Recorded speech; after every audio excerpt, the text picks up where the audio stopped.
Hey, what's going on, you guys? So in today's video, I will show you how you can delete incognito history on your PC or laptop. Now, this works for Google Chrome, Microsoft Edge, or Firefox. Now, you might wonder, incognito do not have history. Well, actually, it does. Your PC keeps a record of all the websites you went or you searched for, regardless if you are in incognito or if you are in a normal browsing mode. So this record is called the DNS record. Now, to delete this DNS record from your computer, what you have to do is you can go to your search icon right here and type on CMD.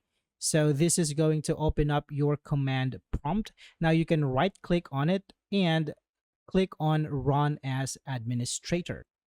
Okay, now from here, you just have to type in a single line of command. So this is ipconfig slash flush DNS and then hit enter.